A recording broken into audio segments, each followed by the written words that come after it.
plan a life you'd like to have. And you do that partly by referring to social norms. That's more or less rescuing your father from the belly of the whale. But the other way you do that is by having a little conversation with yourself about, as if you don't really know who you are, because you know what you're like. You won't do what you're told. You won't do what you tell yourself to do. You must have noticed that. It's like you're a bad employee and a worse boss, and both of those work, for you. My point is that you have to understand that you're not your own servant, so to speak. You're someone that you have to negotiate with, and you're someone that you want to present the opportunity of having a good life to. Psychologists have been, not all psychologists obviously, but the psychological profession is neck deep in this pathology, has been beating the self-esteem drum for 50 years. Oh no, you're okay, you should feel good about yourself. Like, you're fine the way you are. It's like you think, well, that's a calming message for people. It's like, no, it's not. It's not at all. And I watch my audiences, it's like, it's full of people in the audience who think, I'm suffering a lot more than I think is tenable. A whole bunch of it's my fault. My life is not in the order it should be. I know I'm doing 50 things wrong. It's like, what the hell's wrong with me? What's wrong with the people around me? This is really serious. And some, well-meaning person comes up and says, you're okay just the way you are. It's like, no one wants that message. It's like, no, I'm not okay the way I am. I'm not okay at all the way I am. I know that. And so, when I'm speaking when I'm speaking now, I say to people, well, you're nowhere near what you could be. That's the positive message. It's like, yeah, you're a mess, but you don't have to stay that way. If you're a mess, you know it. Obviously, you're suffering away like so much you can barely tolerate it. It's like, that's okay. You can do something about it. Make a damn schedule and stick to it. Okay, so what's the rule with the schedule? It's not a bloody prison. That's the first thing that people do wrong. They say, well, I don't like to follow a schedule. It's like, well, what kind of schedule are you setting up? Well, I have to do this, then I have to do this, then I have to do this, and then I just go play video games, because who wants to do all these things that I have to do? It's like, wrong. Set the damn schedule up so that you have the day you want.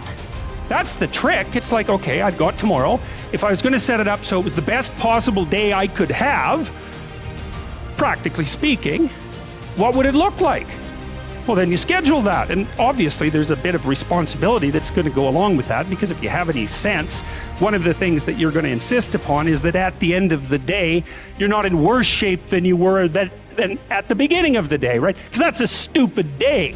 If you have a bunch of those in a row, you just dig, you dig yourself a hole and then you bury yourself in it. It's like, sorry, that's just not a good strategy. If you configure your life so that what you are genuinely doing is aiming at the highest possible good, then the things that you need to survive and to thrive on a day-to-day basis will deliver themselves to you. Stop doing the things that you know are wrong, that you could stop doing, right? So it's a fairly limited attempt. First of all, we're not going to say that you know what the good is or what the truth is in any ultimate sense. But we will presume that there are things that you're doing that for one reason or another you know are not in your best interests. There's something about them that you just know you should stop. They're kind of self-evident to you. Other things you're going to be doubtful about. You're not going to know which way is up and which way is down. But there are things that you're doing that you know you shouldn't do. Do not cast pearls before swine. And what that means is that if people are not listening to you, stop talking to them.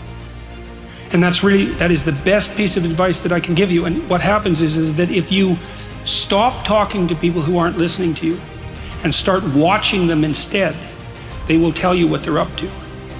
But so if you have things to say them, but you find people that will listen, talk to them.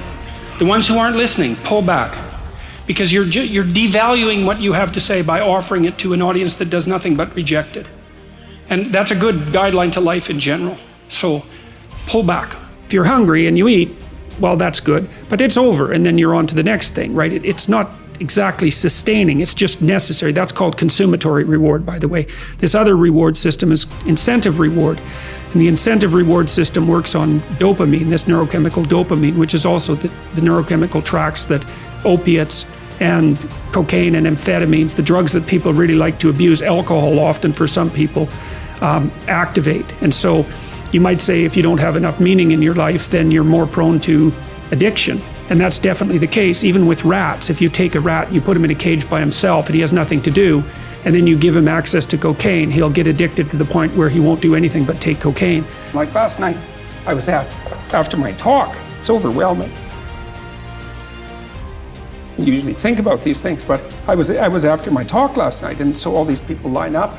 You know, they have their 15 seconds with me, and they're kind of tentative. They're excited and tentative when they come up to talk to me, and then they have, 15 seconds of time to tell me something. I'm really listening to them, and they're hesitant about whether or not to share the good news about their life, and I think it's often because when people share good news about their life, people don't necessarily respond positively.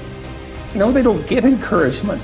And people need so little encouragement. It's just unbelievable. The power of that, you can't overstate the power of that for individuals to get their life together. The individual is an unbelievably powerful force. And every single person who gets their act together a little bit has the capacity to spread that around them. It's a chain reaction. And so it's a lovely thing to see.